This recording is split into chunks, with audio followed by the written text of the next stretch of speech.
allez entendre un message de William Marion Branham intitulé « La foi et l'assurance ». Ce message a été prêché à Oakland, Californie, États-Unis d'Amérique du Nord, le 12 avril 1947.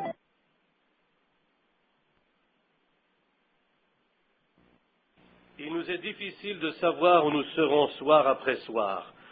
Je pense que c'est la 3e fois que l'on change d'endroit en 4 jours. Et je pense que demain soir aussi, nous serons ailleurs. C'est ce qui rend la chose très difficile, de devoir ainsi déménager d'une place à l'autre. C'est un nouvel environnement d'un soir à l'autre, et cela complique les choses. Je pense que si jamais je reviens à Oakland, eh bien on pourrait par exemple avoir cet auditorium 1 semaine ou 2. C'est dans ces conditions que l'on peut tenir une véritable série de réunions et avoir de bonnes réunions. Ne pensez-vous pas? Je crois aussi que ça nous est possible. C'est dû à des horaires irréguliers. Je dirais même ceci, nous ne serons qu'un soir ou 2 ici.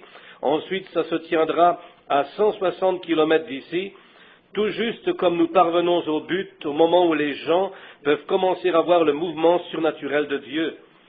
Alors, s'ils doivent entrecouper les réunions pour se rendre ailleurs, à 200, 300 ou 400 kilomètres plus loin, et de nouveau recommencer, au moment même où ils commencent à entrer dans l'atmosphère du réveil, où ils peuvent être guéris et où beaucoup de choses peuvent s'accomplir. Aussi, je pense que lorsque je serai revenu du Canada, et avant de me rendre au Mexique ou ailleurs, je pense que l'on devra établir des lieux de réunion où nous pourrons passer, disons, 1 mois au même endroit, ou quelque chose comme cela, pour permettre aux gens de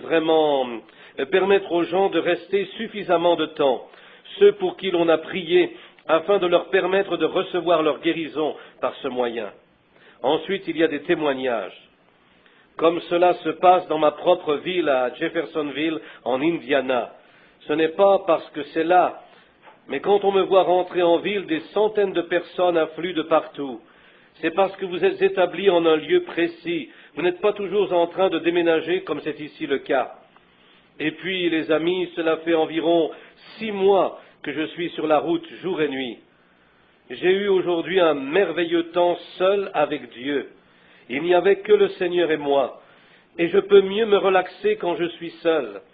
J'ai encore 5 autres réunions avant d'avoir un peu de repos, 5 autres réunions. Et puis au mois de mai, je prendrai le mois complet. Je partirai seul dans les Rocky Mountains. Là-bas, il vous semble que j'aime être seul avec Dieu. C'est comme cela qu'il m'est si précieux. Et puis je reviendrai pour les réunions au Canada. Bon, nous n'avons pas beaucoup de temps. À quelle heure devons-nous quitter l'auditorium? À 11 heures? Je crois que c'est à 11 heures qu'il ferme l'auditorium. Aussi, je désire vous parler ce soir, ne prendre qu'un peu de temps et vous enseigner la parole de foi, afin que vous sachiez comment vous approcher de Dieu. Il est de ces grands et profonds sujets dont les gens prétendent très bien connaître. Et quand vient l'épreuve de force, ils en savent si peu. C'est vrai. Et ce soir, nous verrons quelques-uns de ces sujets, et en passant dans 2 jours à l'autre auditorium, je donnerai le programme. Arrêt de l'enregistrement original, note de l'éditeur. Car je veux votre guérison. C'est la raison de ma présence ici. C'est pour moi un énorme sacrifice d'être ici, mes amis. J'ai un foyer, une famille, et je suis un novice, un bébé dans l'œuvre. Cela fait à peine quelques mois que le don de guérison m'est venu. Ce n'est pas ma maison, je vis dans un 2 pièces, dans une petite maison en forme de L. Ma femme transporte l'eau de la distance d'un demi-pâté de maison. Il m'a été offert de très belles maisons en différentes villes où on me disait « Je vous construirai une maison d'une valeur de 5 000 $, elle sera à vous. » Mais, les amis, avec moi, ce n'est pas l'argent. Je voudrais même ne jamais avoir à y penser. C'est pourquoi plusieurs d'entre vous ici m'avaient offert vos offrandes, mais je ne les accepte pas. Ce n'est pas vos finances que je désire, mais votre confiance. Je suis ici pour votre guérison. Comme je disais de ma petite maison, de ma femme et de mes 2 enfants, j'aimerais être avec eux ce soir. À l'heure qu'il est, 11 heures, cette fidèle épouse est sur ses genoux en train de prier pour moi. Elle sait que mes services commencent à peu près à cette heure-ci. Une mère aimante, elle prie pour moi. Mon jeune garçon, lui qui a perdu sa mère à l'âge de 2 ans, prie aussi pour moi. Et d'une façon ou d'une autre, quand je monte en chair, je sens que leurs prières seront exaucées. Et je sais qu'il est prêt. Vous ne savez pas combien j'aimerais les voir ce soir, depuis que je les ai laissés à l'aéroport pour venir ici. Il y a quelques mois, ils s'agrippaient à mon manteau en pleurant. Un médecin qui vient à mon église m'avait dit qu'il ne me restait plus qu'1 an à vivre. Il avait dit qu'au train où j'allais, je m'effondrerais un de ces soirs en prêchant d'une crise cardiaque. Et mon jeune garçon a peur que ça m'arrive. C'est pourquoi il pleure et me dit « Papa, t'en vas pas ». Mais il y a quelque chose qui appelle pour les malades et les souffrants. Et mes amis, c'est seulement si vous me croyez que je pourrai vous aider. C'est de la seule manière que je pourrai jamais faire quoi que ce soit pour vous. Et comme j'aimerais être avec eux ce soir, vous ne savez pas combien j'aimerais. Plusieurs d'entre vous savez ce que c'est d'être au loin, pas vrai? C'est une petite cabane, tout au plus, mais ça ne prend pas une grosse maison pour former un foyer. C'est le caractère qui y règne qui fait le foyer. Et je suis heureux d'en avoir un. Que Dieu vous bénisse donc, et priez pour moi. Je vous en parlerai un peu plus dans 2 jours. Eh bien, ce soir, les amis, gardez tranquille le plus possible les petits-enfants et faites de même. Accordez-moi aussi toute votre attention pendant quelques moments. J'essaierai de vous expliquer du mieux que je le peux la raison de ma présence ici ce soir et comment vous devez vous approcher de Dieu afin de recevoir votre guérison. J'ai beaucoup souffert et je sais ce que c'est que d'être malade. Je veux vous venir en aide et je le pourrai seulement si vous croyez.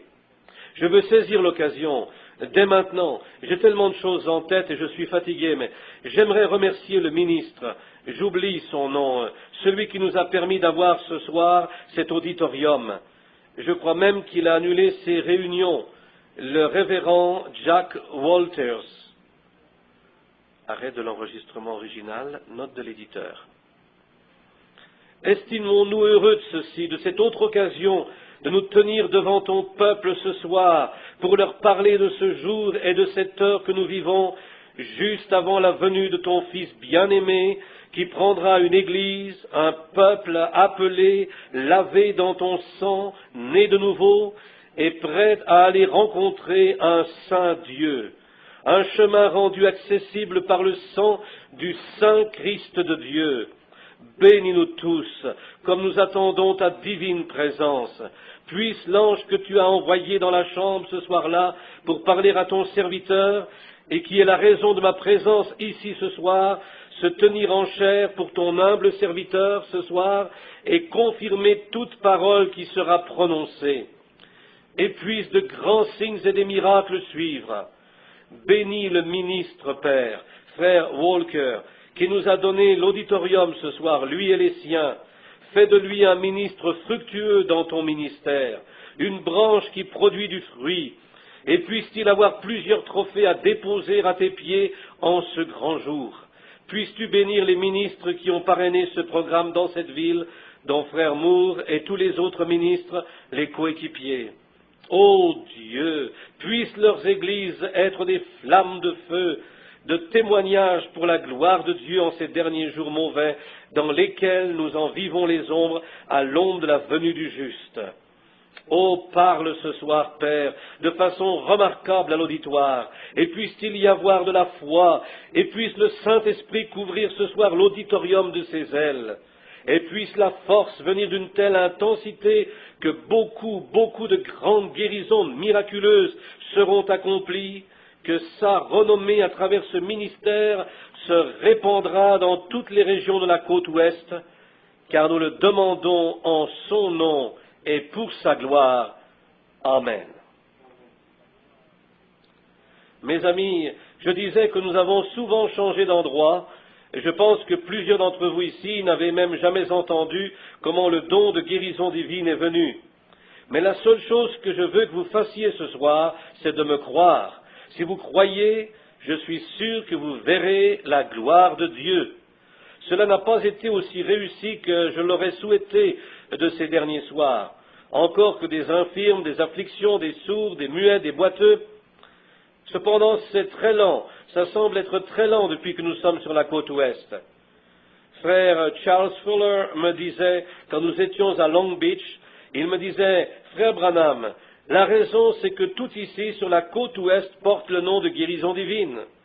Il a dit, ils ont les adorateurs Blue Flame, l'adoration Father Divine, et tout sous le nom de guérison divine. Il a dit, c'est toute une pierre d'achoppement parce que... Arrêt de l'enregistrement original, note de l'éditeur. Guérisseur divin, personne ne peut faire de miracle en son nom et parler mal de lui. C'est ce qu'il a dit. Si quelqu'un donc peut amener les gens à leur guérison, j'en suis reconnaissant. Mais je crois vraiment, et de tout mon cœur, alors que nous entrons dans le sujet de ce soir, que si Dieu nous aide, vous aurez la vision et verrez quel est véritablement le jour et l'heure que nous vivons, et puis vous verrez et croirez. Que Dieu nous vienne en aide, tandis que je lis une portion des Écritures. Du livre des Hébreux au chapitre 11, nous allons lire les 3 premiers versets. Écoutez très attentivement. Puisque mes paroles ne sont que les paroles d'un mortel, elles failliront, mais la parole de Dieu ne faillira jamais. Elle est toujours vraie. Or, la foi est une ferme assurance des choses qu'on espère, une démonstration de celles qu'on ne voit pas. Pour l'avoir possédée, les anciens ont obtenu un témoignage favorable. C'est par la foi que nous reconnaissons que le monde a été formé par la parole de Dieu, en sorte que ce qu'on voit n'a pas été fait de choses visibles. C'est par la foi qu'Abel offrit à Dieu un sacrifice plus excellent que celui de Caïn. C'est par elle qu'il fut déclaré juste, Dieu approuvant ses offrandes. Et c'est par elle qu'il parle encore, quoique mort. Le système acoustique est un peu trop fort, donc. Comme ça. Là, je pense que ça va être un peu mieux. Le son rebondissait du... Maintenant, je veux prendre mon texte du verset 3. Une des dernières phrases. Dieu approuvant ses offrandes. Et comme sujet, on le trouve dans le premier verset. La foi est l'assurance des choses qu'on espère, la démonstration de celles qu'on ne voit pas. Ce jour dans lequel nous vivons, c'est un jour incomparable où règne partout une paix incertaine et un repos perturbé. Les gens courent çà et là à la recherche de quelque chose à trouver, quelle qu'elle soit. À peu près n'importe qui pourrait avoir des adeptes. Quelqu'un les suivra, peu importe ce qu'ils enseignent ou pensent. Et c'est aussi un jour dont les prophètes ont parlé. Les gens affamés mangeront n'importe quoi. Quand des enfants et des adultes sont affamés, ils mangeront d'une poubelle, eux qui mangeaient autrefois d'une table bien propre. Mais s'ils sont affamés, ils mangeront n'importe où. Je crois donc que les véritables ministres de l'Évangile devraient être intègres, devraient donner aux gens les vraies choses, la nourriture qui est propre à sa saison. Amen. Je vous ai dit que je n'avais rien d'un prédicateur. J'ai tout juste le don de guérison divine, lequel, je dirais humblement, vient de Dieu. Je n'ai rien à faire avec l'arrivée de ce don. Arrêt de l'enregistrement original, note de l'éditeur. Une note dominante aux Écritures. La foi, celui qui s'approche de Dieu doit croire que Dieu existe et qu'il est le rémunérateur de ceux qui le cherchent. Sans la foi, il est impossible de lui être agréable. Ce monde a été créé par la foi. Les choses ont été formées à l'existence par la foi. Dieu a vu cette gouttelette de rosée suspendue dans l'air, ou le nom que cela porte, et il a simplement parlé. Il a dit que la lumière soit, et la lumière fut. Ensuite, il a amené à l'existence la terre et l'a séchée, et ainsi de suite. Tout ça a été fait par un acte de foi de Dieu. Le monde entier est créé par la foi. C'est par la foi que vous êtes ici ce soir. Beaucoup d'entre vous ont dit à leur employeur que vous seriez de retour au travail demain. Comment savez-vous que vous le serez? Vous avez dit à votre femme, je serai de retour après le service. Comment savez-vous que vous le serez? Vous avez peut-être demandé à quelqu'un, un taxi, de vous prendre à 11 heures. Comment savez-vous que vous y serez? Vous serez peut-être dans l'éternité, avant les coups de 11 heures, voyez? Mais c'est par la foi tout ça. Tout est par la foi. Maintenant, il y a tant de gens qui parlent de ce sujet, la foi, et qui en savent si peu sur elle. Écoutez bien, mes amis, je vous aime et je veux que vous compreniez ceci. Il y a tant de personnes qui parlent de la foi et qui ne connaissent pas un seul principe de la foi. Maintenant, nous pourrions ne jamais plus nous revoir de ce côté-ci de l'éternité. Si j'avais un endroit où nous pourrions nous rassembler et où je pourrais vous amener graduellement à concevoir la chose plus clairement que vous le pouvez maintenant, parce que plusieurs d'entre vous allez penser dans votre... plusieurs auront probablement une fausse impression de moi ce soir, alors même que je m'efforce à vous faire saisir ceci, et vous penserez que je m'exalte moi-même. Mais non, c'est pas ça, mes amis bien-aimés, c'est pour votre bien, si je parviens à vous faire voir ce que Dieu a fait pour vous. Beaucoup viennent dans la ligne de prière et disent « Oh, j'ai la foi pour être guéri ». Et les amis, quand ils passent dans la ligne, je sais qu'ils n'ont pas assez de foi pour guérir un mal de dents. C'est exact. Certains viennent dans la ligne atteints d'un cancer et disent « J'ai la foi pour être guéri ». Ils n'ont pas la foi.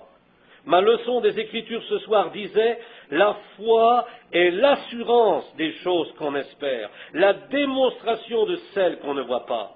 Vous voyez, c'est une assurance, c'est sans intermédiaire, quelque chose que vous avez réellement. Pas quelque chose que vous avez imaginé, quelque chose que vous pensez avoir, mais c'est un acte direct et positif. Vous comprenez ce que je veux dire? Ici, il n'y a pas longtemps, je vais vous raconter l'histoire d'une personne pour que vous compreniez ce qu'est la foi. La foi est un don en lui-même. Vous avez peut-être une portion de la foi, mais il y a un don de foi. Par exemple, vous joindrez les malades et prierez pour eux et obtiendrez des résultats. Cela n'est pas un don de guérison, c'est une portion de foi. Mais ce n'est pas un don direct de guérison, car il n'y a qu'un don direct de guérison, il n'y a qu'un don direct de foi, il n'y a qu'un don direct de miracle, et ainsi de suite. Ils étaient dans les Écritures, les apôtres les avaient. Ils ont accompli plusieurs puissants miracles, Philippe et tous les autres. Mais celui-ci était un don de guérison. Quand nous quittons la ville, comme plusieurs disent, je l'ai remarqué en quelques endroits, quand je m'en retourne, 15 à 20 personnes diront « Le Seigneur m'a donné le don de guérison ». Eh bien, que Dieu bénisse leur cœur. D'autres disent « Frère Branham, imposeriez-vous les mains sur moi pour que je reçoive le don de guérison ?» J'aimerais bien le pouvoir. Je vous voudrais tous dans la ligne ici ce soir. Et je dirais qu'il n'y aurait plus un seul malade dans Auckland dans quelques semaines d'ici. Tout à fait. Mais il ne m'appartient pas de donner. Arrêt de l'enregistrement original, note de l'éditeur. L'assurance des choses qu'on espère, la démonstration de celles qu'on ne voit pas. Prenons cette portion de l'Écriture, l'assurance des choses qu'on espère. Il y a trois choses, l'espérance, la charité, la foi. Vrai? Maintenant, l'espérance est un élément, la foi en est un autre et la charité en est un autre. La charité, c'est l'amour. J'ai vu passer bien des gens, de bonnes gens, de réels chrétiens, mais qui n'avaient pas assez de foi pour être guéris. Tandis qu'un pécheur passe et a la foi pour être guéri. Vous voyez? C'est un tout autre élément. Ce n'est pas si vous servez Dieu sans broncher. C'est un élément que vous-même possédez. J'aimerais que vous compreniez ceci, parce que c'est pour votre bien. Il n'y a pas longtemps, c'était il y a quelques mois, j'étais à domicile pour quelques soirs. Et oh, il y avait environ 300 personnes qui s'étaient rassemblées à la maison et dans la cour ce jour-là, et vers les 2 heures du matin, ma femme m'a conduit à mon lit. Je me suis étendu, et oh, j'avais des crampes aux jambes, et c'était douloureux. J'étais couché, et j'ai entendu une voiture entrer dans la cour. J'ai dit, oh là là, il y a quelqu'un qui arrive. Ma femme m'a dit, eh bien écoute, je vais aller répondre. Et comme elle allait répondre, je me suis préparé à dormir. Je pouvais entendre quelqu'un dire, le bébé est malade depuis longtemps. Et le petit bébé pleurait au point que ça ne ressemblait plus à un humain qui pleurait. Quelque chose qui ressemble à, pour vous qui lisez mon livre, une vision céleste. Combien l'ont lu dans l'auditoire? Laissez-moi voir. Voyez, quelque chose qui ressemblait à cela. Le petit avait à peine 8 à 10 mois, il n'arrêtait pas de pleurer. Et la mère a dit, nous avons voyagé tout le jour et toute la nuit pour arriver ici, et nous avons amené le bébé. Oh, le pauvre petit! J'étais incapable de dormir. Je suis allé les retrouver et j'ai prié pour l'enfant. Puis je me suis assis un moment pour parler à la mère. Ils habitaient le nord de l'Ohio. Et pendant que nous étions assis là, mes amis, le petit a cessé de pleurer, lui qui jour et nuit ne s'était pas arrêté. Oh, cela vaut plus que tout l'argent du monde. Puis j'ai vu que la mère s'était mise à pleurer. De grosses larmes coulaient sur la petite couverture. Le père, lui, assis là, dans des bleus de travail, il avait probablement dépensé une bonne partie de son avoir pour faire le voyage. Il est venu m'entourer de son bras et m'a dit « Je vous aime, frère Branham ». Oh, l'un des meilleurs cœurs à n'avoir jamais battu se tenait dans des bleus de travail. Et oui, ce n'est pas comment vous êtes habillés, c'est ce qui se trouve à l'intérieur de vous, c'est exact. En cela, je savais qu'il était sincère. Ce n'était pas de l'hypocrisie. Il le disait de son cœur, il m'aimait. J'ai regardé vers l'enfant et vers la mère. Quand j'ai regagné ma chambre, elle pleurait. Arrêt de l'enregistrement original, note de l'éditeur. Dans mon vieux Taco, mon Ford, m'attendant à Houston, tout l'intérieur porte des marques de genoux, où je me les frappais comme cela pour essayer de rester éveillé quand je me rendais prier pour les malades. Je quittais une réunion pour aller dans une autre. Je n'oublierai jamais le jour, m'en revenant de Houston, où une voiture m'a klaxonné et j'ai réalisé que j'étais du mauvais côté de la route. Je n'arrivais pas à rester réveillé, voyez. Je suis resté 15 jours et 15 nuits à prier pour les malades et voir des choses merveilleuses. Mais oh, mes amis, si ma vie était de courte durée, quelqu'un d'autre pourra peut-être rester parce que je ne serai plus là. Et cet homme m'a dit, ce jeune homme, il a dit, ma petite sœur, il m'a dit qu'il allait à une église. Je ne mentionnerai pas le nom ici parce que ce n'est pas indiqué et je ne critique la religion de personne. Et cette église est mon ennemi numéro 1. Ils disent que la guérison divine n'existe pas, et ainsi de suite. Et j'étais à mon église, l'église baptiste de Milltown, où j'étais allé tenir une série de réunions. Plusieurs ont pu le lire dans la petite brochure « Jésus-Christ, le même hier et éternellement ». Il y avait là une jeune fille de 27 ans qui ne pesait plus que 22 kilos. Elle s'appelait Georgie Carter et était atteinte de tuberculose. Elle allait à cette même église. Les gens du voisinage disaient, si elle guérit, elle était clouée au lit depuis 9 ans et 6 mois. Ils disaient, si elle guérit, nous croirons en la guérison divine. Mes amis, elle est ma pianiste à l'église baptiste de Milltown ce soir. Mais eux croient-ils? Non. Même si l'un ressuscitait des morts, ils ne croiraient pas. Soit dit en passant, j'ai vu un homme à la morgue, déclaré mort par 3 médecins. Eh bien, ce soir, il conduit une locomotive de la compagnie Pennsylvania. Et eux ne croient toujours pas. Tout à fait, ils ne croiront pas. Nous sommes dans l'heure où les yeux des gens sont si aveuglés par les soucis du monde et tous les autres soucis qu'ils n'arrivent pas à voir Dieu. Souvent, il est avec eux, mais ils passent à côté, comme c'était au temps du Christ et sans le remarquer. Et maintenant, cet homme m'a dit, irez-vous? J'ai répondu, oui, monsieur. Il a ajouté, je ferais peut-être mieux de vous y conduire. J'ai dit, non, je vais essayer de rester réveillé.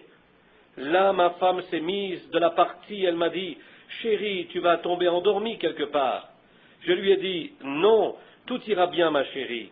Je suis monté dans ma vieille voiture et je me suis mis en route. Je me suis dit, je vais faire attention. Sur la route, je me pinçais, je me mordais les doigts, et avec ma salive, je me frottais les yeux et tout, essayant de rester réveillé. Je sais que ça ne fait pas très hygiénique, mais je faisais tout pour parvenir jusqu'à la jeune fille. Et on a roulé environ 12 kilomètres sur une vieille route rurale.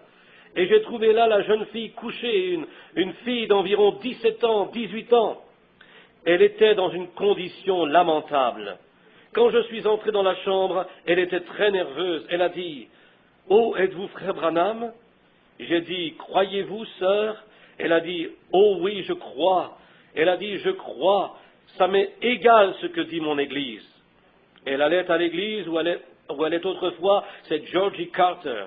Elle a dit, « Ça m'est égal ce que dit mon église. Je crois. Je crois. » Son père était venu faire ma connaissance et me serrer la main. Il m'avait conduit à son lit. Il m'a dit, « Monsieur, c'est ce matin qu'elle doit être opérée. On craint qu'elle ne supporte pas le voyage. On doit la transporter jusqu'à New Albany, en Indiana. » Le premier hôpital se trouvait à peu près à 65 kilomètres de là, dont 12 kilomètres en région rurale, sur un chemin pas large du tout, à peine la largeur d'un wagon. Arrêt de l'enregistrement original, note de l'éditeur.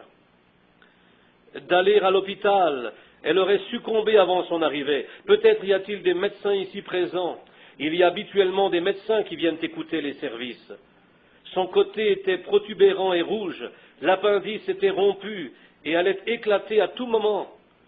Souvent j'allais avec le docteur Adair, le docteur de notre ville, celui qui vient à mon église. Et l'opération avait lieu, l'incision était pratiquée, et quand l'appendice éclate sur la table d'opération, parfois on doit retirer les intestins et les nettoyer afin de les garder d'une péritonite, puis inciser en forme de V et y introduire un tube servant de drain. Parfois, ils se rétablissent. Mais cette fille, son appendice aurait éclaté. Elle aurait eu 48 kilomètres ou plus à faire en voiture. Elle aurait succombé avant son arrivée. Maintenant, les amis, la fille me regardait et elle m'a dit, « Oh, frère Branham, pensez-vous que je vais vivre ?» Je lui ai répondu, « Je crois que oui. » Mais je lui ai dit, « Maintenant, croyez-vous » Elle a répondu, « Oh oui, oui, je crois. » Croyez-moi, ça m'est égal ce que dit mon Église, je crois. Georgie Carter a été guéri, je vais guérir aussi. J'ai peur de l'opération, voyez, juste comme ça. Des voisins s'étaient rassemblés dans la maison. Maintenant, regardez, voici ce que je veux que vous saisissiez. La fille pensait qu'elle croyait, tout comme plusieurs d'entre vous qui franchissaient la ligne, mes amis. Elle pensait croire, mais elle ne croyait pas. Maintenant, plusieurs ici peuvent avoir des troubles de femme, une chose ou une autre, peut-être un ulcère de l'estomac. Vous avez du temps devant vous. Mais pour cette fille, il fallait agir tout de suite. Sa vie était en jeu. Quelque chose devait être fait. J'ai donc dit, sœur, je ne veux pas blesser vos sentiments, mais vous ne croyez pas. Maintenant, c'est comme quand le frère qui parle ici, quand vous avez votre tête levée, peu importe où vous êtes dans la salle, je ne dis pas ceci. Mes amis, rappelez-vous, c'est pour votre bien si je vous en parle. Ce n'est pas moi, mais Dieu. Je sais quand vous avez la tête levée, je le sens. Est-ce ça que vous soyez derrière moi ou à votre place? Comme hier soir, il y a une personne qui avait sa tête levée derrière moi. Tout ce temps, je le savais. Et c'est donc entre Dieu et vous, vous voyez, je n'y puis rien. Ils font obstacle aux gens. Il y a bien des choses qui font obstacle. Donc cette fille a dit, « Oh, je crois, frère Branham. » Eh bien, elle pensait qu'elle croyait. Maintenant, voici, elle avait de l'espoir. Mais la foi est l'assurance des choses qu'on espère, la démonstration de celles qu'on ne voit pas. Vous voyez ce que je veux dire? Puis j'ai dit, sœur, s'il s'agissait d'un cas normal, j'aurais du temps, et je vous en laisserai aussi prendre ce que vous avez de foi et continuer avec cela. Mais vous avez besoin d'une attention immédiate, tout de suite. Car je vais être honnête avec vous, vous mourrez avant votre arrivée à l'hôpital. Les parents ne l'ont pas beaucoup apprécié sur le coup, mais je préfère être honnête avec vous. Je vais vous montrer que vous n'avez pas la foi. Maintenant, écoutez et recueillez tout ce que je vous dis de cette histoire. Une corde était suspendue à un lustre dans la chambre, et à l'extrémité de cette corde, il y avait un petit bracelet. C'était un bracelet blanc avec des petites billes rouges. Un enfant s'était probablement amusé avec ça, vous savez, en le faisant balancer dans la chambre. Vous les utilisez peut-être aussi pour apaiser vos enfants en faisant balancer quelque chose comme cela pour les faire jouer, pour les amuser. Et j'ai vu ce petit bracelet qui était suspendu. J'ai dit à la jeune dame, je lui ai dit, « À quelle distance êtes-vous du bracelet ?»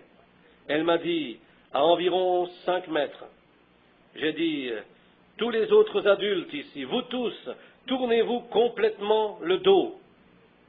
Toute liberté d'action. Vous êtes un être humain. Vous pouvez fait pour ne blesser personne. Il me faut parler à cette fille parce qu'il lui faut saisir l'idée tout de suite.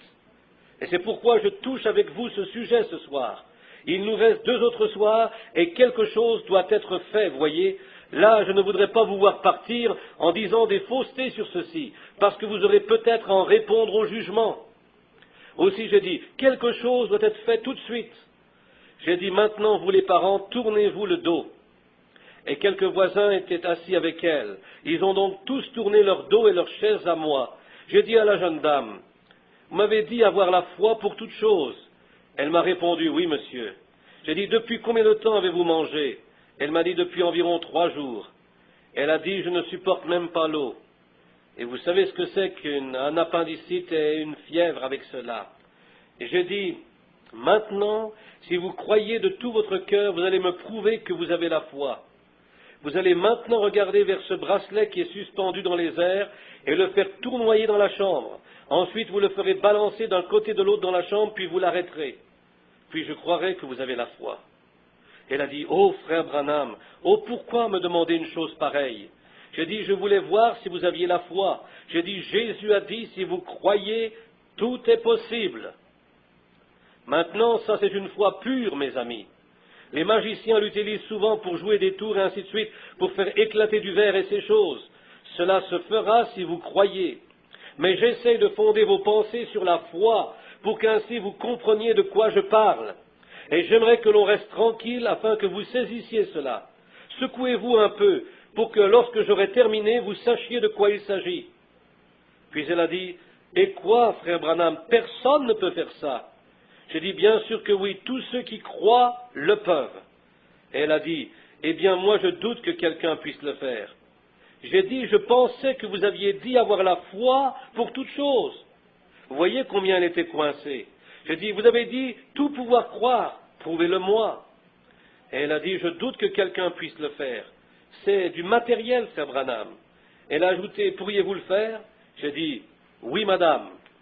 Elle m'a dit, eh bien, est-ce que je pourrais vous voir le faire? Je lui ai répondu, si vous désirez. Et elle m'a dit, je le désire. Puis évidemment, j'ai fixé mes pensées sur le bracelet, et je voulais qu'elle regarde à ce bracelet, non à moi. Comme souvent il arrive dans une réunion, je prendrai un enfant qui louche, vous l'emmenez ici sans même avoir prié pour lui, et de simplement le regarder droit dans les yeux comme ça, et ses yeux se corrigent. Mais quand je me suis tourné la tête, arrêt de l'enregistrement original, ici frère Branham parle d'un autre cas ensuite, note de l'éditeur. De l'utiliser comme illustration. Elle est revenue. Elle pensait qu'elle n'allait pas revenir dans la ligne. C'était 2 ou 3 jours plus tard. Mais quand elle est venue cette fois-là, elle a dit, « Frère Branham, vous m'avez demandé de revenir dans la ligne. Il y a des centaines de personnes qui s'amassent partout très tôt le matin, et quand ils finissent par entrer, ils sont trempés d'avoir transpiré sous le soleil, et qui sont là pour une prière.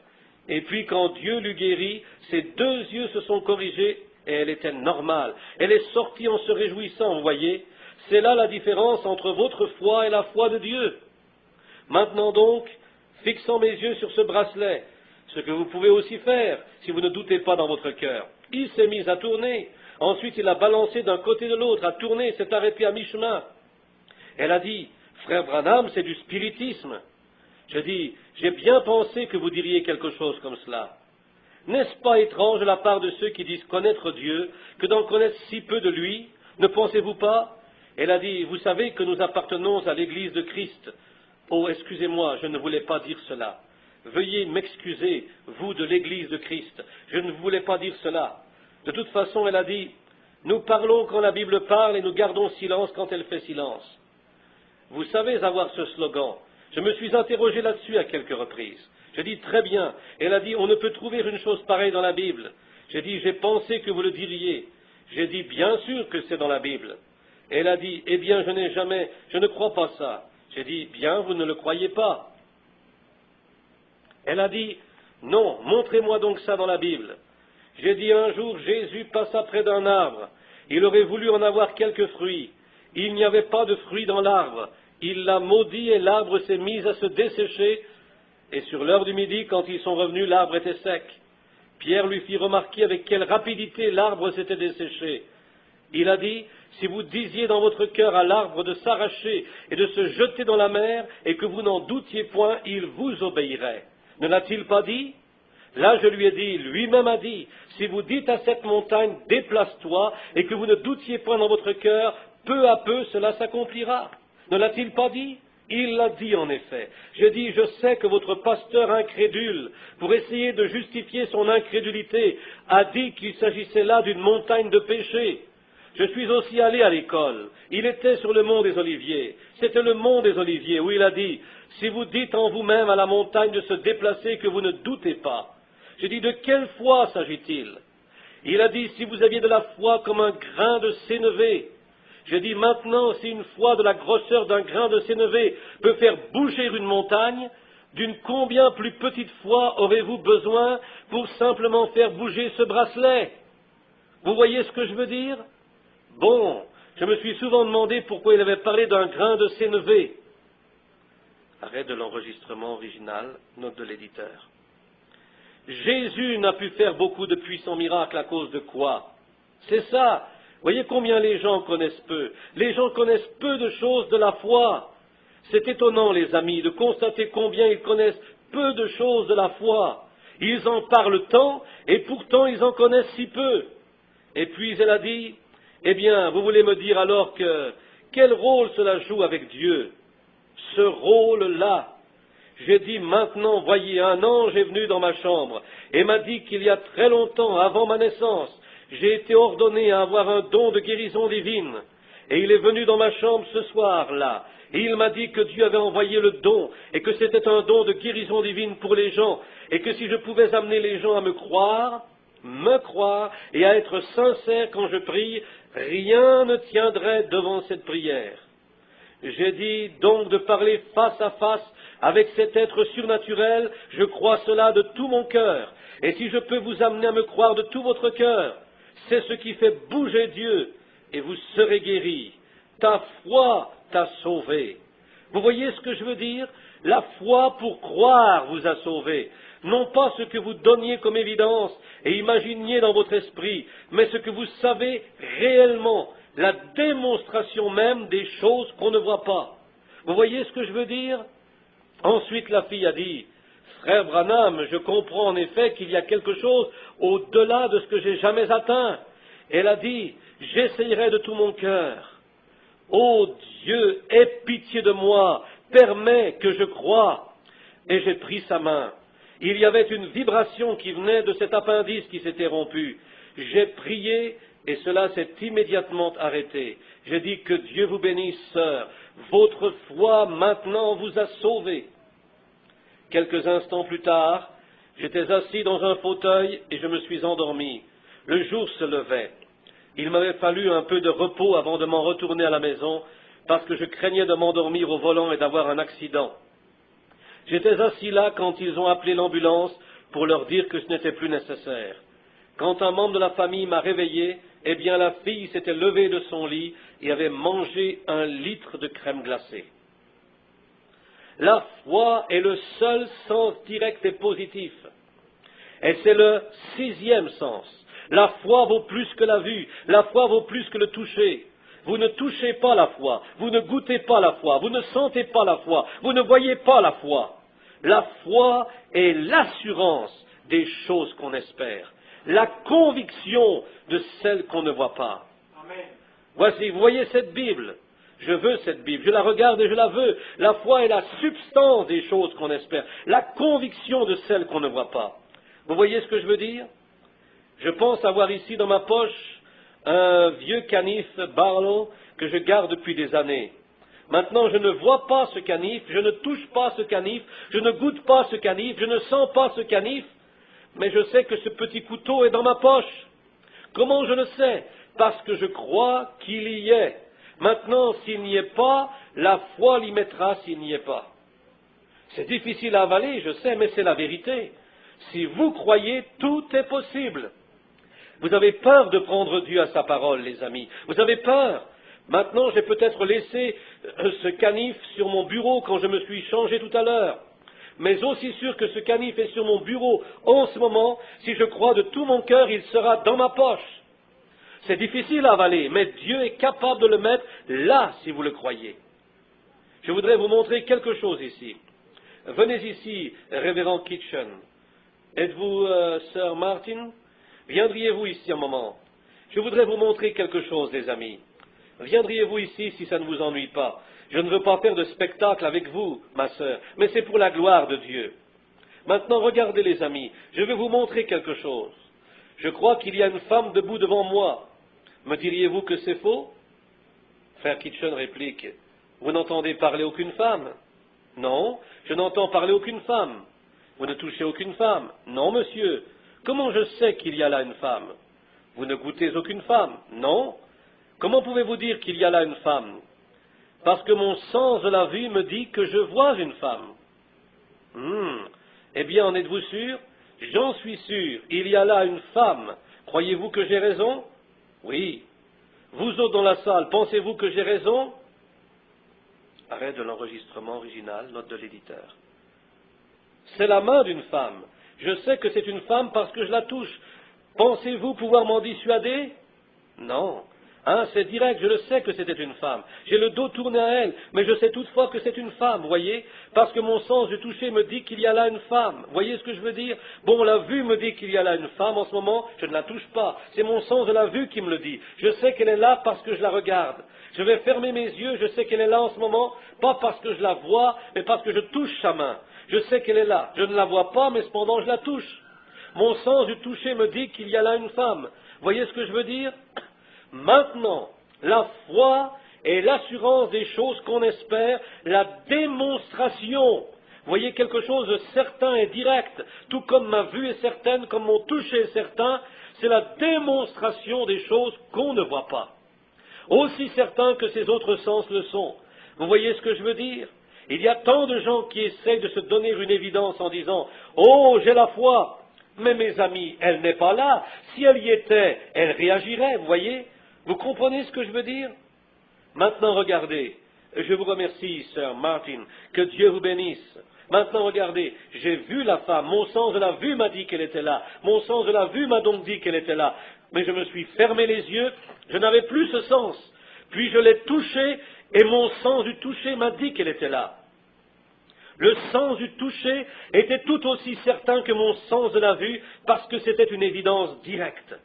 Maintenant, la foi est une évidence directe des choses qu'on ne voit pas. Ne touche pas, ne goûte pas, ne sent pas ou n'entend pas. Peu importe. Je vais maintenant me fermer les yeux. C'était du jus d'orange. Frère Kitchen dit, vous ne voyez aucune orange? Non, monsieur.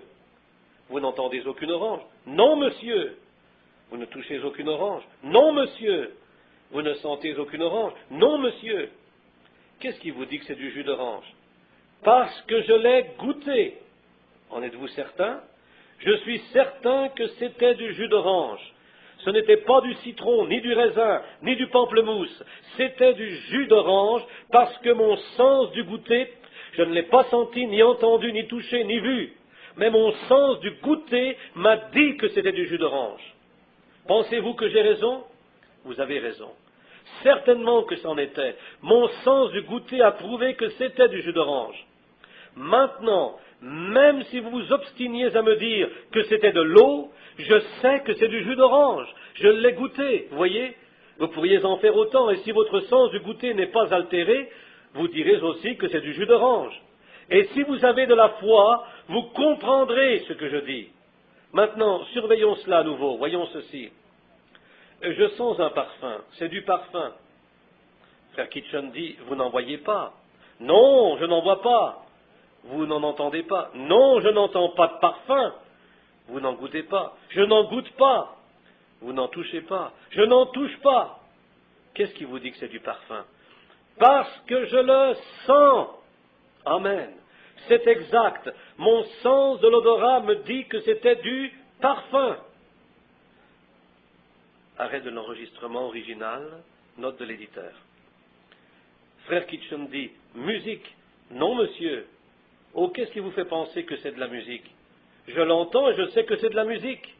En êtes-vous certain? J'en suis certain. La dame joue, croit seulement. Pensez-vous que j'ai raison? Vous avez raison. Essayez de m'en dissuader. Je ne la vois pas, ne la goûte pas, ne la touche pas, ne la sens pas, mais je l'entends. N'en étais-je pas certain?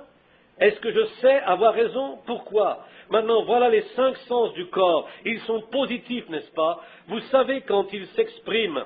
Vous le savez. Maintenant, vous regardez l'auditoire. Vous savez que vous me regardez. Eh bien, quoi alors, les amis? La foi. Voici la foi est l'assurance des choses qu'on espère, la démonstration de celles qu'on ne voit pas. C'est positif, vous en êtes conscient. Nul n'est besoin qu'on vous en parle davantage. C'est aussi évident que n'importe lequel de ces 5 autres sens du corps. Vous comprenez ce que je veux dire? Combien ici ont maintenant une vue d'ensemble de ce que je dis? Montrez-moi vos mains. Voyez, voyez. Ce n'est pas ce que vous essayez de vous faire croire. Maintenant, disons que j'essaye de me faire croire que j'entends de la musique, je ne l'entendrai pas. Est-ce que je peux me faire croire que je sens du parfum? Il n'y en a pas, il faudrait que j'en mette. Voyez ce que je veux dire? Et la foi est ce positif, c'est un acte positif. Vous en êtes conscient. Oh là là, j'espère que vous voyez ce que je veux dire. Vous voyez, c'est l'assurance des choses qu'on espère, la démonstration de celles qu'on ne voit pas. Vous ne les voyez pas, vous ne les goûtez pas. Quelqu'un dira, je ne me sens pas mieux. Eh bien quoi? Pourquoi n'allez-vous pas mieux? Si vous avez de la foi, il vous en sera fait selon votre foi, n'est-ce pas? Voyez, ce n'est pas comment vous vous sentez, vous êtes guéri de toute façon. Ce n'est pas ce que vous voyez, vous êtes guéri de toute façon.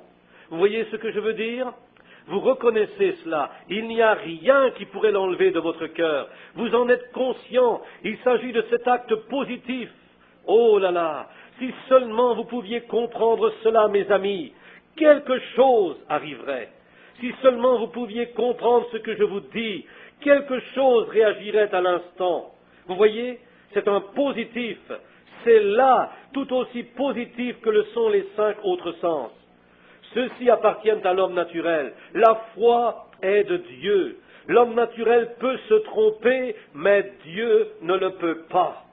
Oh là là! Eh bien, cela nous pousserait à crier. Pensez-y. Et les gens me disent avoir la foi, mais ne pas pouvoir croire en la guérison divine. Mes amis, si vous ne croyez pas en la guérison divine, vous êtes perdus. Tout à fait. Comment allez-vous? Si vous ne pouvez avoir assez de foi pour que Dieu répare ce corps dans lequel le glorifier, d'une combien plus grande foi vous faudra-t-il pour croire que Dieu prendra ce vieux corps mortel pour en faire un immortel et l'enlever? Cela est une guérison divine directe. Oh là là! Il va y avoir de terribles désappointements au jour du jugement, à la résurrection. Tout à fait. La foi, nous devons atteindre un lieu tel que nous serons changés comme Enoch l'a été. C'est exact. Une foi, un témoignage qui a plu à Dieu. L'écriture qui suit dit qu'Enoch a eu un témoignage de foi qui a plu à Dieu. N'est-ce pas vrai? Et la Bible dit, sans la foi, il est impossible de plaire à Dieu. Vous devez donc avoir... Arrêt de l'enregistrement original, note de l'éditeur. Non pas un don des miracles, bien que plusieurs miracles sont accomplis avec cela, mais c'est un don de guérison. Les gens obtiennent la guérison. Ils sortent, prient pour cela et s'en retournent. Et oh, ils sont guéris. Attendez que je quitte la ville, mes amis. Longtemps après mon départ, vous entendrez témoigner les gens dans vos églises et dire « Eh bien, ce cancer, il est parti. J'étais sourd, eh bien, j'entends maintenant. Ce qui m'affligeait, eh bien, ce n'est plus là. » C'est simple comme bonjour. Vous n'arrivez pas là par l'agitation. Ce n'est pas une surexcitation. Je remarque que des gens viennent dans la ligne et commencent à se secouer en disant « Oh Dieu, Alléluia, Amen, gloire à Dieu !» Ne faites pas ça. Vous faites interférence à la foi, là. Vous faites interférence à Dieu. Venez avec respect et relevez la tête et croyez, c'est tout. Vous n'arrivez pas à la foi par une agitation. La foi est quelque chose qui se trouve déjà dans votre cœur. Approchez-vous simplement et croyez. Vous voyez ce que je veux dire? Oh mes amis, oh je vous aime. Je n'userais pas de cette honnêteté avec vous si je ne vous aimais pas. Mais je vous aime trop pour vous voir vous en tirer sans cela. Voyez, vous devez comprendre. Et maintenant, regardez, allons à mon texte tout de suite. Dieu a témoigné du don d'Abel. Dieu témoigne toujours de ses dons. Pas vrai? Ici, je veux que vous remarquiez la fois où les fils d'Israël ont été en esclavage 420 ans en Égypte, menés là par Joseph. Au fil des ans, il s'est levé un pharaon qui ne connaissait pas Joseph. Ensuite, le peuple est tombé sous l'esclavage. Ils durent construire des maisons de paille et de briques et confectionner des choses avec de la paille et du chaume. Puis ils se sont mis à crier à Dieu pour avoir un libérateur, n'est-ce pas? Ils supplièrent sans arrêt. Dieu leur prédestina un libérateur, n'est-ce pas? Moïse. Et quand Moïse fut d'âge, il sortit et vit 2 Égyptiens maltraiter un Hébreu. Et il tua les Égyptiens et les enterra. Le lendemain, quand il se trouva parmi une querelle entre Hébreux, ils lui ont dit, « Quoi? Veux-tu nous tuer comme tu as tué les Égyptiens ?» Maintenant, voyez, soyez très attentifs. Moïse, celui qui devait les délivrer, le don de Dieu au peuple, ils ne l'ont pas compris. Vous voyez ce que je veux dire? Ils n'ont pas compris Moïse. Et Moïse pensait sûrement qu'il comprendrait qu'il était celui qui leur avait été donné pour les délivrer. Mais ils n'ont pas compris. Et là-dessus, mes amis, ne me comprenez pas mal. Et puis-je dire ceci avec respect, sachant que je suis en route pour l'éternité et que je devrais être jugé un de ces jours. Des milliers de personnes passent à côté du don qui leur est envoyé. Voyez, ils ne peuvent pas comprendre ces choses. Et ils regarderont et diront, « Oh, il n'est qu'un homme. » C'est vrai. Était-ce Dieu ou Moïse qui a délivré le peuple? C'était Dieu en Moïse. Vous voyez? Ils ont supplié pour avoir un libérateur. Et quand Dieu leur a envoyé ce libérateur, ils ne l'ont pas reconnu. Parce que c'était par... Arrêt de l'enregistrement original, note de l'éditeur. Demeure en moi, c'est lui qui fait les œuvres, voyez, mais il était le don de Dieu pour le monde. Dieu nous l'a donné à vous et à moi. N'en êtes-vous pas heureux? Voyez, Dieu le donna. Bon, ceux qui croient que Dieu l'a donné peuvent être sauvés, mais ceux qui ne le croient pas ne peuvent être sauvés, n'est-ce pas vrai? Et il n'y a aucun autre moyen d'entrer dans le royaume que par lui. Vrai? Eh bien maintenant, si vous croyez cela, vous pouvez être sauvés. Mais si vous ne croyez pas cela, vous ne pouvez pas être sauvés parce qu'il est le don de Dieu. Voyez, les Écritures disent, nous savons que Dieu est avec Christ parce que personne ne peut faire les œuvres qu'il fait si Dieu n'est avec lui. N'est-ce pas vrai? Alors qu'est-ce que c'était? Dieu témoignait que c'était son Fils unique. Pas vrai? Dieu en témoigne. Il a dit, celui-ci est mon Fils. Il a dit, si vous ne me croyez pas, croyez du moins à cause des œuvres. Vrai? Il a dit, l'homme témoigne de lui-même. Vous savez comment se lisent les Écritures, mais si après avoir témoigné la chose n'arrive pas, alors ne me croyez pas. Mais si je témoigne et que ce que je dis est vrai, mon Père en témoignera. Et si je vous parle d'un don de guérison divine et que Dieu n'en rend pas témoignage, ne vous en occupez pas, ce n'est pas vrai. Mais si Dieu en témoigne, croyez-y. C'est le don de Dieu qui vous est donné. Tout à fait. Vous voyez ce que je veux dire? Je n'aime pas devoir vous apporter ceci de cette façon, les amis. Je veux croire que vous tirez ce qui est entre les lignes. Maintenant, remarquez, voyez, c'est le don de Dieu. Ensuite, Jésus, quand il fut parti, quand il fut enlevé, beaucoup sont venus à Jésus et n'ont jamais été guéris. Il a prié pour un grand nombre qui n'en ont jamais eu de résultat, parce qu'ils ne croyaient pas. Ils ne croyaient pas qu'il était le Fils de Dieu. Ils ont dit, il se fait lui-même Dieu. De pardonner les péchés sur terre, quel blasphème! Ne voyez-vous pas? Ils en ont dit autant d'Élisée, ils en ont dit autant de Moïse. Nous aurions préféré mourir en Égypte que d'être amenés ici et mourir de faim dans le désert. Voyez, le messager de Dieu a toujours été rejeté. Vous savez de quoi je parle, pas vrai? Je l'espère bien, mes amis. Que Dieu bénisse vos cœurs. Je veux que vous le voyiez, mes amis. Maintenant, ensuite, ils eurent besoin d'un sauveur. Dieu a envoyé Christ dans le monde comme sauveur. Après le départ de Jésus, beaucoup des bien-aimés de Dieu étaient malades et affligés. Dieu donna à Pierre le don de la guérison divine. Les gens obtenaient leur guérison parce que Dieu témoignait par Pierre du don des choses matérielles. Dieu est dans les hommes. Le Saint-Esprit n'est jamais descendu sur des organisations, mais sur des hommes. Il y a tant de gens qui disent, ils n'appartiennent pas à ma foi. Eh bien, si vous êtes de la foi de Christ, c'est toute la même foi. Dieu ne s'arrête pas à votre organisation. Ça ne signifie rien pour lui. Et si les gens en arrivent à ce que ce ne soit qu'un monde organisé, et si c'est là la raison, je préférerais que ça se fasse dans un auditorium. Car si c'est une église unitaire, les trinitaires ne viendront pas. Si c'est une église trinitaire, les unitaires ne viendront pas. Si c'est une église méthodiste, les baptistes ne viendront pas. Si c'est une église baptiste, les méthodistes ne viendront pas. Un seul corps. Quelqu'un a dit, devrions-nous être rebaptisés pour pouvoir venir dans la ligne de prière? Miséricorde. Il n'y a pas plus païen que ça, tout à fait. Par un seul esprit, nous avons tous été baptisés dans un seul corps. C'est vrai, indépendamment de qui vous êtes et d'où vous êtes. C'est exact. Donc ce n'est pas une question d'organisation. Vous n'avez pas à appartenir à l'église baptiste ou à la méthodiste ou à la pentecôtiste ou à tout autre. Vous devez avoir la foi en Dieu. C'est exact. Maintenant, et à vrai dire, vous n'avez pas à appartenir à une église, mais si vous êtes guéri et que vous péchez de nouveau, cela reviendra sur vous pire encore que ce ne l'était. Allez quelque part à l'église alors et servez Dieu. Dieu ne vous guérit pas pour la gloire du diable, il vous guérit pour sa gloire.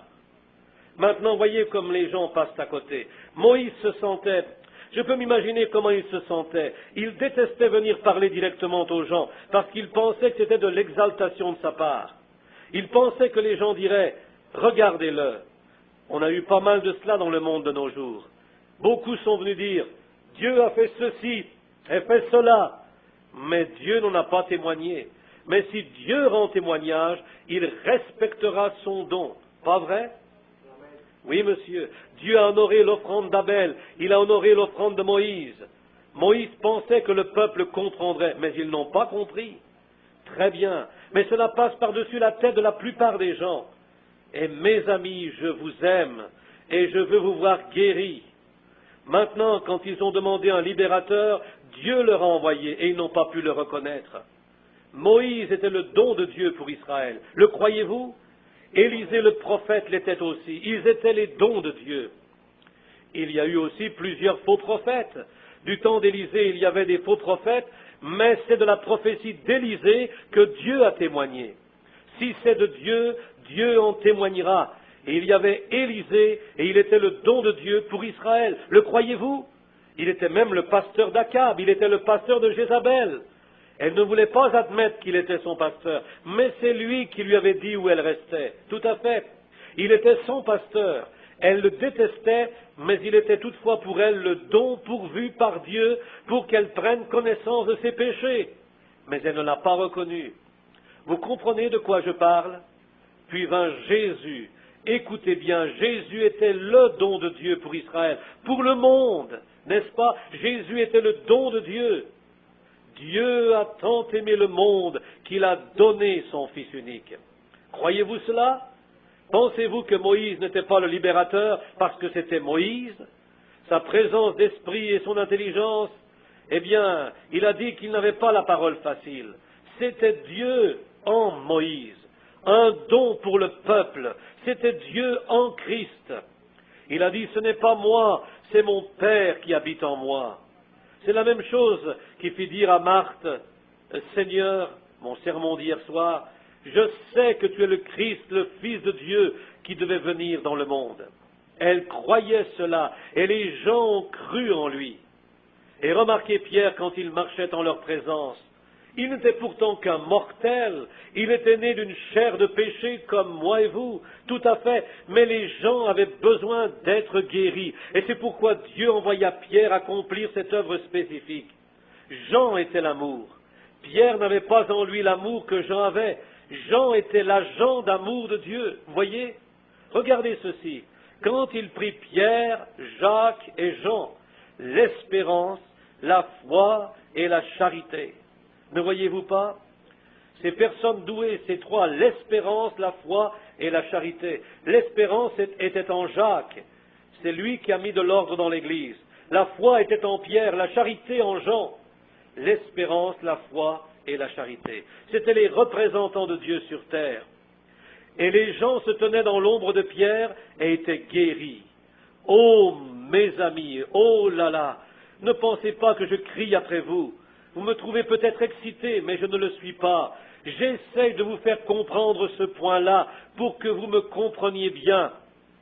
Maintenant, les gens de la Pentecôte ont prié depuis les 30 ou 40 dernières années pour un don de guérison. Nous sommes dans une époque où l'on a la meilleure science médicale jamais vue antérieurement. Nous avons les meilleurs hôpitaux, les meilleurs docteurs, les meilleurs médicaments jamais prescrits. Et on a plus de maladies que jamais. Il y a des milliers et des centaines de milliers de précieux saints de Dieu qui souffrent ce soir. Et c'est depuis des années et des années qu'ils supplient Dieu de redonner le don de guérison divine à l'Église. Et quand Dieu a déplacé les orbites il y a 37 ans et qu'il l'a prédestiné et envoyé, plusieurs centaines de personnes passent à côté sans le reconnaître, les amis.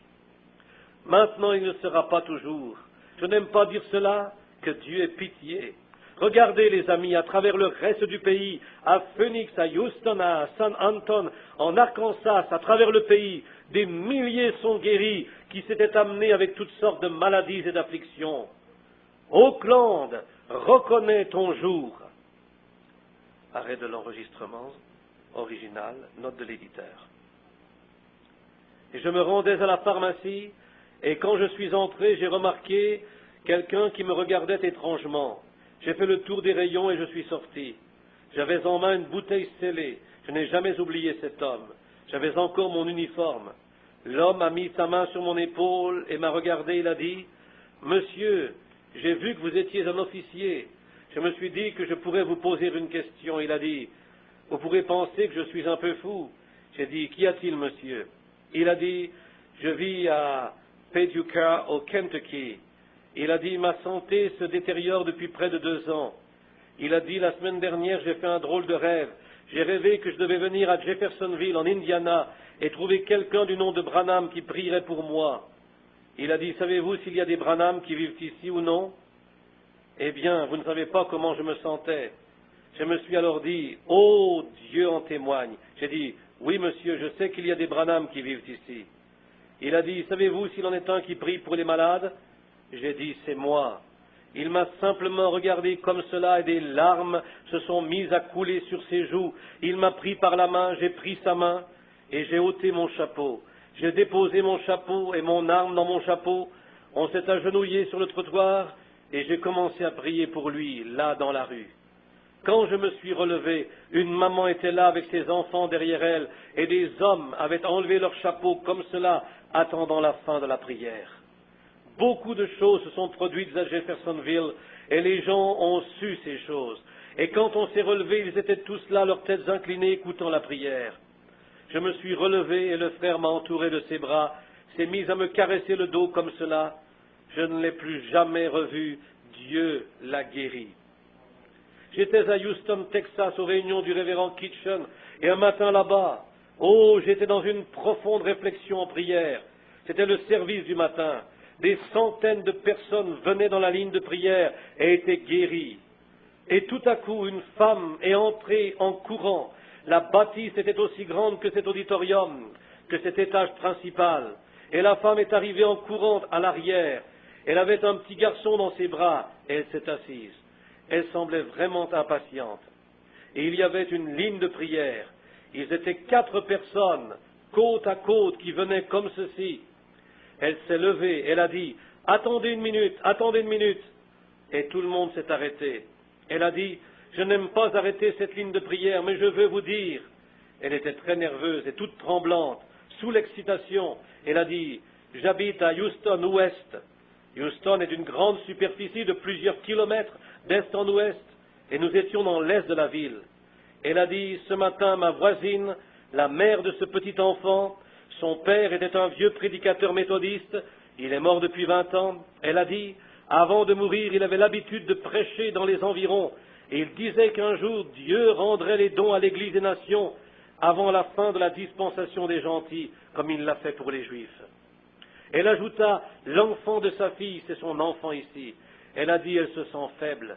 Elle a dit, ce matin, après avoir fait son ménage, elle a rangé sa vadrouille, elle est allée s'étendre au pied de son lit pour se reposer. Elle a dit, elle a eu subitement un rêve. Elle a vu un grand nuage noir se lever, et de ce nuage qui s'est mis à reculer est apparu son père qui est décédé. Et il a dit, lève-toi, prends l'enfant, et rends-toi au Houston Gospel Tabernacle. Le don de guérison divine est là. Eh bien, elle a cru que ce n'était qu'un rêve. Elle n'avait jamais entendu parler du Houston Gospel Tabernacle. Donc elle est restée là quelques instants et s'est de nouveau endormie.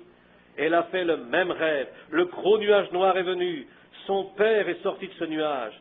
Elle a dit, eh bien, c'est étrange, cela fait 2 fois que je rêve à mon père. Elle a dit, il m'a dit, prends l'enfant. Eh bien, elle s'est levée, a pris quelque chose à boire, est restée dans la maison un moment, puis est retournée s'étendre. Et elle a fait une 3e fois ce même rêve. Le gros nuage noir est apparu. Je ne crois pas à tous les rêves, vous savez, mais Dieu a dit, vos jeunes gens auront des visions, vos vieillards auront des songes. Elle a alors appelé au bureau des registres et il a dit, oui, il y a un Houston Gospel Tabernacle à l'autre extrémité sur la 67e rue. Il a dit la 67e rue Est. Et la dame, la mère étant si faible qu'elle ne pouvait pas, son enfant souffrait de paralysie infantile, il avait une infirmité des jambes, elle ne pouvait pas le porter, mais elle avait sa voisine, et la voisine a fait tout le trajet, a pris un autobus, et puis l'autre jusqu'au dernier arrêt, à environ 2 coins de rue de l'église. Un officier s'y trouvait et elle lui a demandé, « Savez-vous où se trouve le Houston Gospel Tabernacle ?» Il a dit, « Oui, madame, juste là où l'on voit un rassemblement dans la rue. Ils ont là un service de guérison. » Eh bien, elle est arrivée toute épuisée. Imaginez-vous comment elle se sentait d'entrer là et de voir tout cela. Je lui ai dit, « Amenez-moi l'enfant. » Oh là là, vous savez ce qui s'est passé, n'est-ce pas? Oui, certainement. Et j'ai pensé que même si les gens, les anges du ciel le savent, Dieu témoignera de cela. Ses œuvres seront annoncées en dépit de ce que les gens en pensent. Tout à fait, c'est vrai. Que Dieu vous bénisse. À Camden, en Arkansas, à l'église du frère Adams, je pense qu'il y a quelqu'un ici ce soir de son église. Et là, on me tirait à l'extérieur. Des milliers avaient assisté à la réunion. Et ce jour-là, on me tirait à l'extérieur. Et je continuais d'entendre quelqu'un me crier, « Ayez pitié, ayez pitié! Oh, où êtes-vous, révérend ?» Je me suis retourné et frère Adams m'a dit, « On ne peut arrêter l'homme de couleur, vous savez. En Arkansas, si vous donnez la main à un homme de couleur, on vous met en prison. Voilà où ils en sont. C'est la loi qu'ils ont là. Vous pouvez lui parler, mais pas le toucher. Bon, c'est faux tout ça, c'est faux.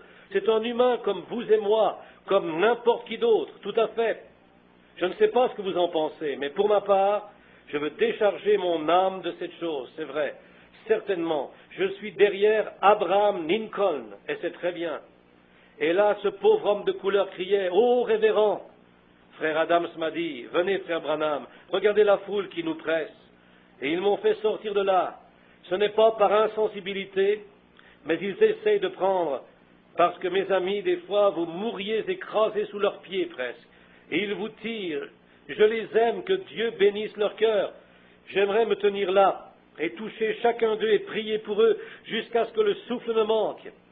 Hier soir, quand j'ai quitté le bâtiment, il leur a presque fallu m'étendre dans la voiture. Le cœur me débattait comme cela. Vous ne réalisez pas la tension nerveuse engendrée par ces démons quand ils sortent et qu'ils sont dans la salle. Et vous êtes responsable. Et si quelque chose survenait dans la salle, eh bien, on vous mettrait en prison et cela détruirait les réunions une fois pour toutes. Vous comprenez ce que je veux dire? Vous ne savez pas quelle en est la responsabilité. Et je suis si fatigué de toute façon après 6 mois de route. Je lui ai dit, attendez un instant. Le pauvre type n'arrêtait pas de crier. Il avait son chapeau dans ses mains, une tête grise, et il criait, révérend, révérend. Sa femme lui disait, tu peux pas l'approcher, mon chéri, tu peux pas. J'ai dit, attendez un instant, juste un instant. J'ai regardé autour de moi, puis je l'ai regardé, j'ai dit, qu'y a-t-il, monsieur? Frère Adams et les autres m'ont mené à lui, et je lui ai demandé ce qui n'allait pas. Il a dit, révérend, révérend, voyez, il me tenait comme ceci et disait, révérend, en posant sa main sur moi. J'ai dit, oui. Il a dit, un instant, révérend. Il a dit, avant-hier soir, ma vieille mère qui est morte il y a presque 20 ans, elle était une chrétienne, je suis aveugle depuis plus de 12 ans. Il a dit, et la nuit dernière, ou plutôt dans la nuit d'avant, j'ai rêvé que Dieu avait envoyé son don de guérison divine. Et c'était à Camden, Arkansas, et que je ne devais pas vous laisser m'ignorer. Il a dit, révérend, s'il vous plaît, ne m'ignorez pas. Pensez-vous que je l'aurais pu? Qui qu'il eût été, c'est Dieu. Qu'on me jette en prison, ça m'est parfaitement égal. Et là, devant ce pauvre vieil homme, j'ai pris ses mains. Il avait perdu la vue lors d'une explosion. J'ai pris ses mains et j'ai prié pour lui. Sa femme pleurait, des larmes coulaient sur son manteau comme cela. Elle est assise là. Quand j'ai eu terminé de prier, il paraissait très étonné. Il a regardé tout autour, a commencé à cligner des yeux et a dit « Chérie, n'est-ce pas là une automobile ?» Et c'était la voiture où nous étions assis. Des larmes coulaient de ses yeux. Il a commencé à lever ses mains dans les airs et à se réjouir. Ô frère, Dieu témoignera de ses dons. Les cieux et la terre pourraient passer, mais Dieu, lui, va agir. Il y aura bien quelqu'un pour recevoir cela. Oui, monsieur, si vous venez en respectant ce que Dieu a fait pour vous, tout à fait, Dieu témoignera de son don. Il est temps de commencer. Écoutez, il n'y a pas longtemps, ça se passait en Illinois, et écoutez, tandis que l'on parle d'hommes de couleur, ça me vient à l'esprit. C'était là-bas, dans un grand amphithéâtre. Beaucoup savent de quel bâtiment il s'agit. Comme j'étais là, je regardais autour de moi et je voyais différentes choses. J'ai vu un vieil homme de couleur, la tête garnie d'une couronne de cheveux blancs, et il s'est approché comme ceci en regardant. Après un bout de temps, il est arrivé devant quelque chose, s'est arrêté, a enlevé son chapeau, l'a tenu derrière lui, il a penché sa tête, j'ai vu qu'il était en train de prier. J'ai attendu qu'il finisse de prier avant d'aller vers lui, et je lui ai dit, « Monsieur, je suis un ministre. » J'ai dit, « J'ai vu que vous priez. Qu'y a-t-il de si émouvant ici ?» Il m'a regardé, des larmes coulaient sur ses pauvres joues ridées. Il a dit, « Prédicateur, regardez là !» J'ai relevé la tête et j'ai regardé dans cette direction, et ça semblait être de vieux vêtements qui étaient là. J'ai dit, « Je ne vois que des vêtements. » Et c'est ce que beaucoup de gens voient, les signes naturels. J'ai dit, « Je ne vois que des vêtements. » Il a dit, « Voyez cette sorte de cercle qu'il y a dessus, prédicateur ?» J'ai répondu, « Oui, monsieur. » Il a dit, « Touchez mon côté, ce sont les marques d'une ceinture d'esclave. Ce cercle est le sang d'Abraham Lincoln. » Il a dit, « Le sang d'Abraham Lincoln m'a enlevé cette ceinture d'esclave.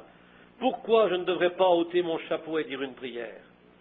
Et je pense ce soir que si un homme de couleur, pour la liberté et ses droits, a pu ôter son chapeau devant le sang d'Abraham Lincoln, que devraient faire les chrétiens devant le sang de Jésus-Christ? Oh, mes amis, je m'attendais à avoir plus de foi à Oakland et à Los Angeles aussi. Ceux qui l'ont dernièrement reçu, ce sont les Espagnols de l'Arizona. Ils ont vite saisi l'idée, ils ont reconnu le don de Dieu qui leur était envoyé. Ils sont venus directement sur l'estrade. J'ai vu de ces chères vieilles mères espagnoles perdre connaissance, tomber et être retirées de la ligne avant d'arriver à moi. Elles y ont cru. Une d'entre elles avait même rêvé qu'elle ne parlait même pas l'anglais. Elle avait vu l'être surnaturel se tenir. Vous avez la lettre ici, n'est-ce pas? Plusieurs. Pourquoi? Eh bien, Dieu témoignera de son don, n'est-ce pas vrai? Oh, mes amis, vous savez de quoi je parle. Comprenez-vous maintenant de quoi je parle? Arrêt de l'enregistrement original, note de l'éditeur. Des gens sont venus ce soir, comme ce fut à l'époque des apôtres. Puissent-ils réaliser que ceci est pour eux leur temps apostolique. L'heure de la réponse à leur prière est maintenant venue. Le Saint-Esprit dans la forme de la guérison pour leur corps. Accorde-le, cher Dieu. Puisse-t-il y avoir beaucoup de gens guéris ce soir. Aie pitié, Père, et fais en sorte que chacun de ceux qui viennent ce soir viennent comme ils l'ont fait quand ils sont passés près de ton humble serviteur, Simon-Pierre. Ils ont été portés dans son ombre et ont été complètement guéris parce qu'ils ont reconnu Dieu dans l'homme. Puissent-ils reconnaître Dieu comme ils l'ont fait pour Moïse. Dieu était en Christ réconciliant le monde à lui-même. Puissent-ils reconnaître Dieu ce soir dans son peuple. Accorde-le, cher Père. Aie pitié maintenant et bénis-les tous. Et cher Dieu, je prie à cette heure pour ma petite église locale. Ils avaient ce soir leur réunion, pleurant, suppliant que je rentre à la maison. Ô Dieu, les gens se rassemblent des différentes parties du pays. Prends soin de mon petit garçon orphelin. Veux-tu, cher Dieu? Oh, je suis ici en train de me battre, essayant de mon mieux, cher Dieu, d'obéir à ce qui m'a été demandé de faire. Et puissent les gens reconnaître, Père, qu'il en est le sacrifice et ce que tu as fait pour eux. Puissent-ils reconnaître ce jour et qu'un grand nombre soit guéris de leur maladie et qu'ils rendent un témoignage à cette ville, car nous le demandons dans le beau nom de Jésus-Christ, ton Fils bien-aimé. Amen. Ils viennent de tous côtés. Oh, comme j'aimerais je sais que vous saisissez, que Dieu bénisse vos cœurs. Je crois que vous avez saisi. Chantons maintenant, tandis que l'orchestre joue, crois seulement. Chantons tous à haute voix. Allons. Crois seulement, tout est possible. Crois seulement, tout est possible. Crois seulement. Juste un moment, croyez-vous que Dieu est au milieu de nous ce soir? Le croyez-vous? Croyez-vous qu'il vous a envoyé la guérison? Le croyez-vous de tout votre cœur? Alors chantons ceci avec nos mains sur nos cœurs. Seigneur, je crois. Seigneur, je crois. Tout est possible. Seigneur, je crois. Seigneur, je crois. Seigneur, je crois. Tout est possible. Seigneur, je crois.